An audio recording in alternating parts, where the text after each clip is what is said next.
Thank you very much, sir. I find it always timely and relevant to reflect upon the global state of affairs, and I very much welcome and I'm thankful for the opportunity to discuss in this plenary session of the 7th Moscow Economic Forum the economic challenges that confront the international community, as well as the necessarily ambitious but realistic proposals to achieve common goals and take up shared priorities. Given that economic globalization has been driven by technology on the one hand and liberalization of trade and foreign direct investment on the other, it is unlikely, from my viewpoint, that even if prospects for the strengthening of the multilateral trading system look dim, economic agents around the world will cease to look for opportunities wherever they can find them.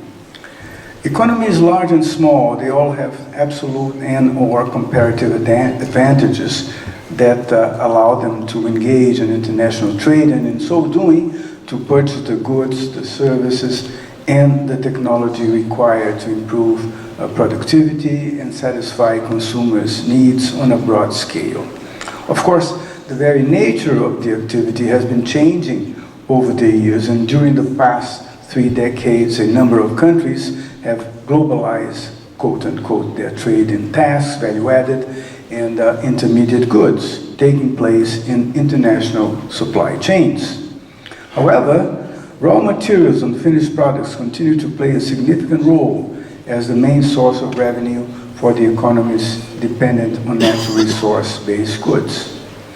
Emerging and developing countries as reliable suppliers of primary commodities may be less affected by a global financial crisis than those dependent on exports of manufactured goods, and even spared from the disruptions caused, for instance, by transportation and/or communications bottlenecks.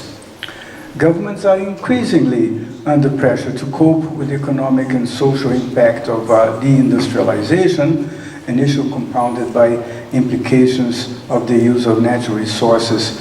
for the environment. And to the challenges at the national level, one must necessarily add those that haunt the international community in the current age of uncertainties, such as the energy supply crisis, the cost of living crisis, the rising inflation, and the food supply crisis.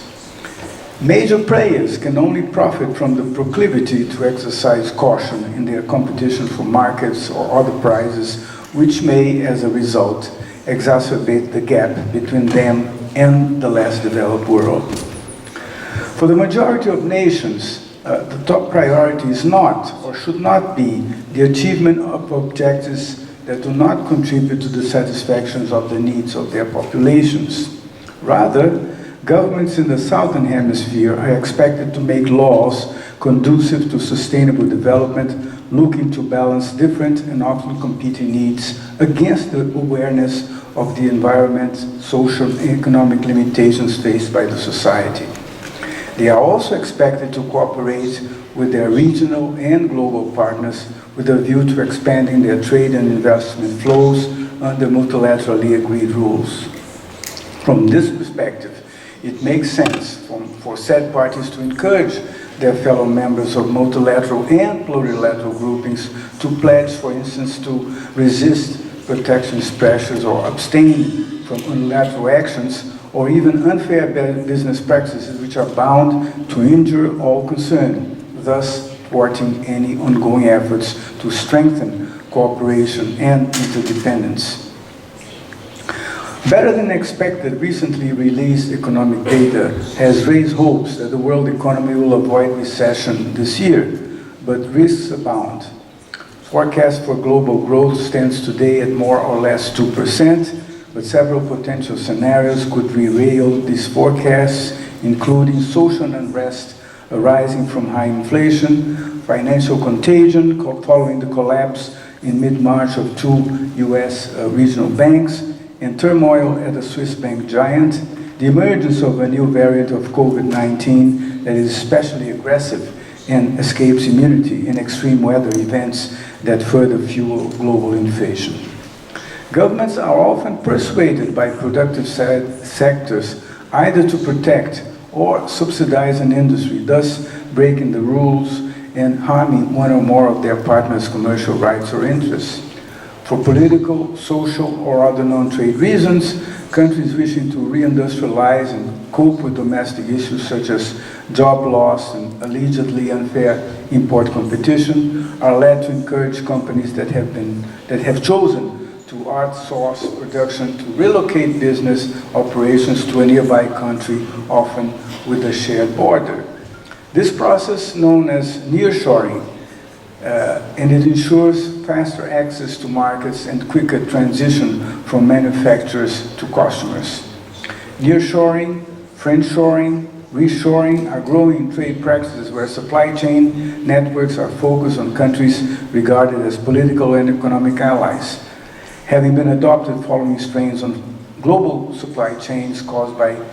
various recent shocks to the global economy, those practices are perceived as a politically and economically safe or low-risk means of avoiding disruption to the flow of business.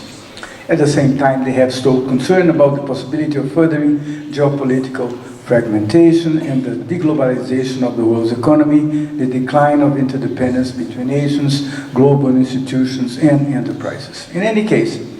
it is important to acknowledge that international trade still, in my view, has the potential of contributing to economic development and lifting people out of poverty. Paragraph 68 of UN Resolution 71, unanimously adopted by the 193 member states of the United States on 25 September 2015, states that international trade is an engine for inclusive economic growth and poverty reduction and contributes to the promotion of sustainable development. We will continue, says the text, to promote a universal, rules-based, open, transparent, predictable, inclusive, non-discriminatory, and equitable multilateral trading system under the WTO, as well as meaningful trade liberalization. Member states also decided that the Global Sustainable Development Report should be produced every 4 years to inform the quadrennial review of the Sustainable Development Goals at the General Assembly, and that it should be written by an independent group of scientists appointed by the Secretary General. The 2019 GSDR was the first. The second report is scheduled for release next September and is expected to provide evidence-based guidance on the state of global sustainable development. The question still arises whether economic globalization in general and international trade in particular has contributed to the achievement of the SDGs, or whether, on the contrary, they are or have been more likely to aggravate poverty and hunger in many developing countries and the ever-growing gap between the richest and poorest of the world. According to a former Director General of the WTO, the global nature of an increasing number of worrisome phenomena, the scarcity of energy resources, the deterioration of the environment, the migratory movements provoked by insecurity, poverty, and political instability, or even financial markets volatility, appear to be byproducts of globalization. Be that as it may, for a country like Brazil, it is a priority to ensure the preservation of multilateralism as a universal platform for cooperation based on respect for international law.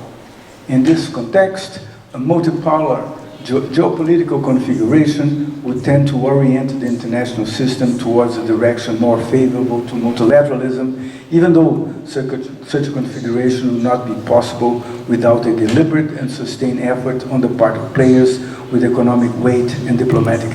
influence. Such view is consistent with some of the BRICS' main purposes, as stated by their leaders in 2009 at Yekaterinburg.